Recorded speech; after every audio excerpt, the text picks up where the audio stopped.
Hello everyone, welcome to another video where I will talk about this new companion drill that just came out this afternoon, and it's hitting Magic Online on the 3rd of June, and for most people that is where we play the game right now because of Corona and all that. So in 2 days we're gonna have it in Magic Online.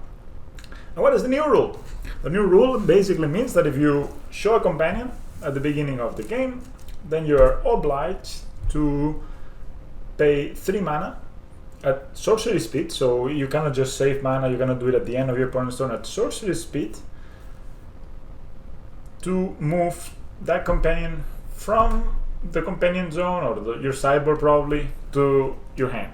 So that makes companion definitely worse for many reasons. I will go a little bit over them in the video. I'll try to keep it quick though, but for some reasons this makes it quite worse, and I'll try to now go over some of the decks that are losers. So who are the losers from this? Is Hardened Scales a real loser from this? So we can talk about this later, but for your other decks, for the general metagame, we have Burn, Black, Red, Prowess was probably the best deck right now in Modern. It was the best deck at abusing Lurus. It was the fastest deck, and it had a really good backup plan in just bringing back Lurus with Unearths and Cooligan's Command and all that.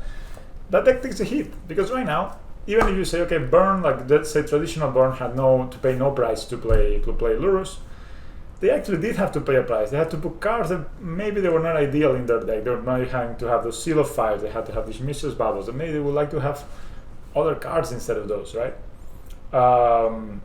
So that means that they, instead of they playing these cards, and now it's harder for them to get to Lurus. So it's only in the late game when they have run out of cards, they have bolted your face all the times they could. Then they will spend one turn, because Burn doesn't usually have a lot of lands, one turn getting Lurus to their hand, and the next turn they'll get to play Lurus, and the next turn they'll start getting the value, right? So that's a ton, basically. It's a ton of time, and in Modern, as you know, you cannot miss a beat. And the reason these decks were so dangerous until now is that they did miss a beat. You couldn't get them to have 0 cards in hand. You had to save the removal spell for the Lurus, and if you didn't, maybe you just died before that. Or if you did not save the spell, then they would just cast a Lurus and destroy you, right? Just grind you out with tons of cards, and half the cards they drew were also Lightning Bolt or was another prowess creature that could keep doing damage to you. So those decks take a hit. I don't know how they will build them. I'm pretty sure that Burn just goes back to being normal Burn, and maybe they just have the Lurus in there, but without any changes to their deck. So only thing they will be returning would be something like Monastery Spear and Soulscar Mage, and they will not bother with. Maybe we'll have the Seal of Fire still in there. Like some people were already playing Seal of Fire before Lurus was printed, so they'll just give the Seal of Fires because it's just 2 damage, and they will play the Lurus, but they will not bother with the Mistress Bubbles, I think, all that. Junt, another deck that takes a big hit. Junt had kind of merged into the Prowess, but traditional Junt with Lurus, so not traditional Junt, the new Junt with Lurus, that takes a hit because Junt doesn't want to miss a beat. Junt is not the kind of deck that sits back and waits for you to run out of resources. They're actively putting pressure on you. It's a mirroring deck. They're putting pressure on you while they're disrupting your plan. I don't know in what turn do they take a turn off to get the Lurus back in their hand, and then the next time they start getting value from it. And Junt made some big sacrifices in deck building. They don't have Liliana of the Veil, they don't have Bloodbraid, they don't have some of these big hitters that now they basically are paying 3 extra mana to get a card that will maybe give them some value. That's very different. I don't think Junt will be going back to the normal what it was before Companion. And then the Yorion decks. The Yorion decks right now, I mean, the moment that those Yorion decks cast Yorion was a moment where they had already established somehow a battlefield, or like some cards, that don't do anything, like Abundant Growth and Argonauts Late. They didn't to stabilize because they needed something to block. So they could just cast Yorion, get a blocker, get a bunch of value, and drown you from there. That was the usual line. But what happens now? Okay, will they actually take a turn off at turn 3 and just use that turn to get Yorion in hand? What happens if somebody discards just play a Thoughtseize afterwards? Okay, you spend 3 mana and I counter it with a 1 mana. Well, that's kind of bad, right? Of course, it's still a free card, but for 3 mana, I'm sure in Modern there's tons of cards you can pay 3 mana for, even less.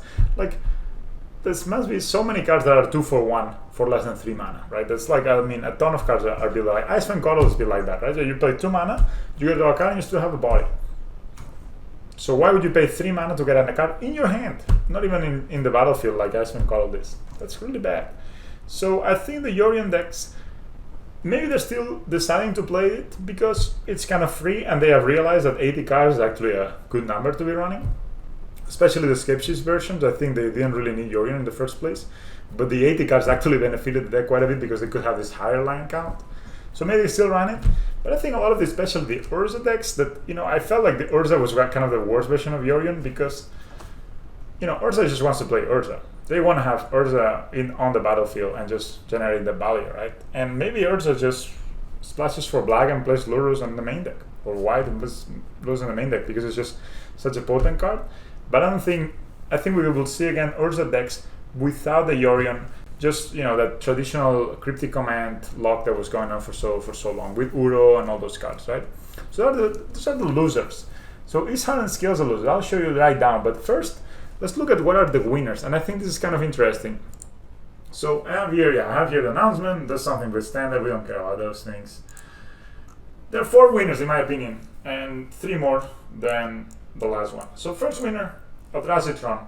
Eldrazi-Tron has been rising in popularity because it's really good to deal with these mid-range decks because it's just a more powerful mid-range deck that has big mana attributions to it. It has not lost a single thing. It's actually the same deck. So every other deck goes down in power, goes down in grinding abilities, and they just remain the same. So they are stronger now. And if you're slower, there was 2 ways to beat Eldrazi-Tron most of the time. You go either getting a bit under them, like you would have a more aggressive deck than their mid-range deck, or you somehow would be able to kind of keep up in power level with them. That's kind of what Hardened Scales did, and eventually overpower them. Now Eldrazi-Tron basically has lost no tools, so for example, Lurus is not able to drown Eldrazi-Tron in cards anymore. So it's really powerful that this deck is extremely powerful, has always been very powerful, and it will remain powerful. And nothing has changed from it. Like, this is extremely scary that, you know, this deck is just as good as it is, and it will keep being as good as it is. So that's Eldrazi-Tron. The other deck that, even though in this case they were running a companion, Tron is also gotten better. Just because maybe people will be playing less midrange now that Lurus is banned, so maybe there will be more big mana decks. But Tron, you know, is like the best mana deck, the best big mana deck probably there is. Especially I really like this new version with 2 Always Da, Sylvan Scryings, Golos. You know, it really took advantage of a lot of the different cards, and I guess Giganta kind of kept this deck together. But actually, it's not a big price for them to pay Giganta 3 mana for Tron. It's not a lot. So maybe we see Tron kind of keeping at the top of the metagame, and they just won a super qualifier, so I wouldn't be surprised to keep seeing Tron do really, really well.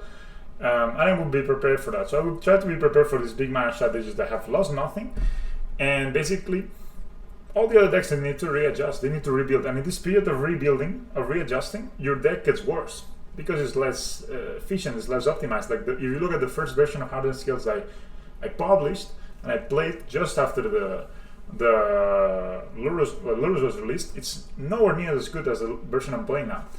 Because I didn't know better. I just started with something and I started iterating with that. So let's say jump now, and they will not really go back to an old list. Maybe they do, but they'll probably start with an old list and then need to kind of adapt. Okay, what is Eldrazi-Tron doing now that's different? They're doing different things. I'm sure actually they're playing more removal.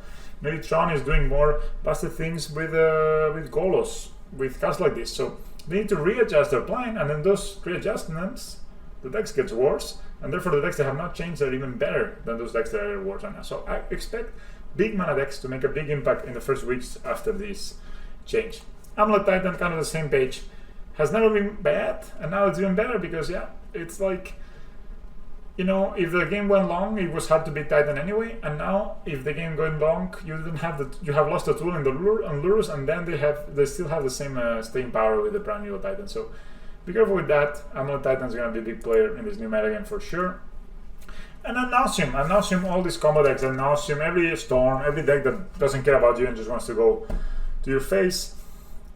These decks are always powerful when the metagame is not very well settled. First, normally it's burn decks, but normally burn decks take a hit, so maybe people are afraid of playing them. And then basically, if you're like didn't know what to play, you know, you play a non-optimized version of your deck, then if a deck like Announcement comes and just heals you on 3, well, there's not much you can do, right? So those are the decks. And now the big question is Hardened Scale affected by the changes? And yes and no. There are a couple of ways we can take this. We will need to do testing. I cannot tell you the answer. I think if we start, like, this is not what I want to start with. This is Magic Online, by the way. So what happens if we decide, okay, we just want to keep playing lures? We can play lures. The only really concern we have when we play lures is that we add black to our deck, which could be a good thing depending of the side. We get actually a bear sideboard thanks to black. We get Follow Push, we get Heal Spellbomb, and we have to add the black, and we cannot really play Scabier Recombiner. So that's the two costs, right?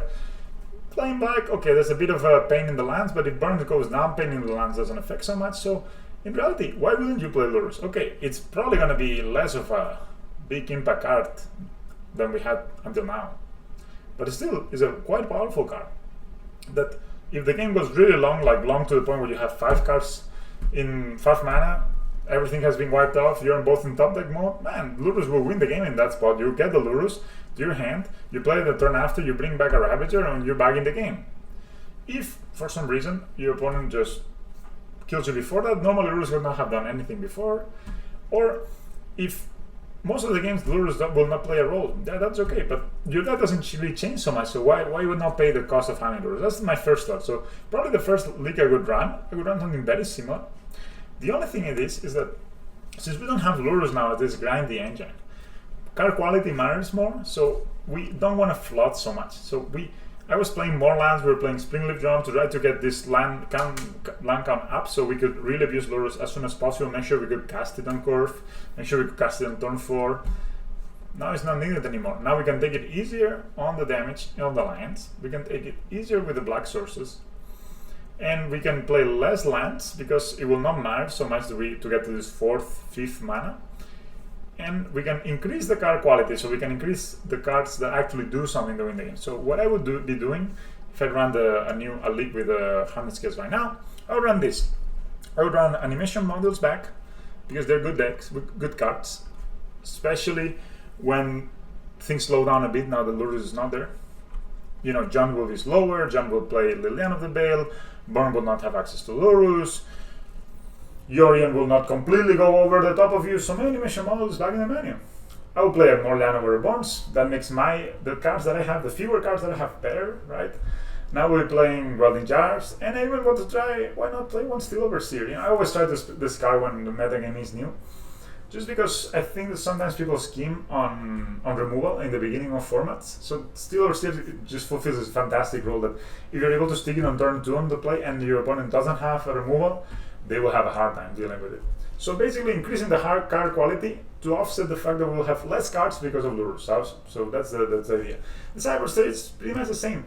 Maybe the Primordium is not needed, but the rest of the cards just look, for me, that will look the same. But let's say you don't want Lurus, you have not went into the Lurus train, you don't have Blooming Marches, you don't have Northern Pillars, or maybe you should, but you don't have Urborg, you don't have Llanowar, so you don't want to spend money on that. I understand. Why would you? Then you can play the mono green version of Hardened Scales, kind of a throwback to the past here. Same list, similar list. The only thing we're playing, okay, we're taking advantage that we don't have a restriction in our leg building, so we're playing Scabier Combiner. I think this card plays extremely well with animation model. You know, stacking a Servo, of course, that's the dream of any Scabier Combiner. Turning a Servo into a Ballista, turning a Servo into a Ravager. No, not a Ravager, a Construct. Remember, this cannot find Ravager, which is sad. It should just say Artifact. Well, why would not make it Artifact? Wizards, please. Sacrifice an artifact, look for an artifact. Simple, right? Anyway, mana is extremely painless. We have 3 painful cards in our mana, and it's not in Pilan, so that's pretty good. The pain comes maybe from Dismember. Dismember on the sideboard. We're not playing black, so we have to play Dismember as a removal spell, and Dismember costs life. Well, we can maybe offset that with Northern Pilan. I'm playing 3 Pilans because flooding is kind of bad when you don't have anything to do with your mana later on. And you know, since we have more room for colorless lands, why not play Ghost Quarter? I think Ghost Quarter will be great against these big mana decks. Even Tectonic Edge.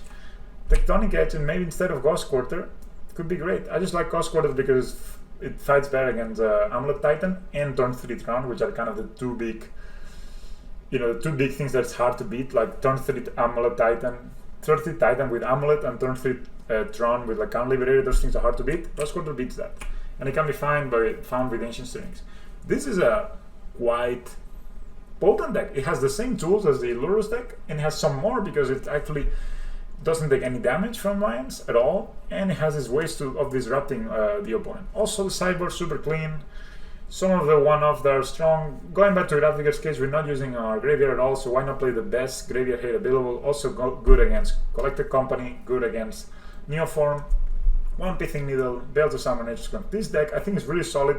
I think you can win lots of games when Lurus gets the new companion treatment. But if you want to play something completely different, and you can see my last video, I was playing, this is getting a bit long, but whatever. I was playing this white-green scales deck.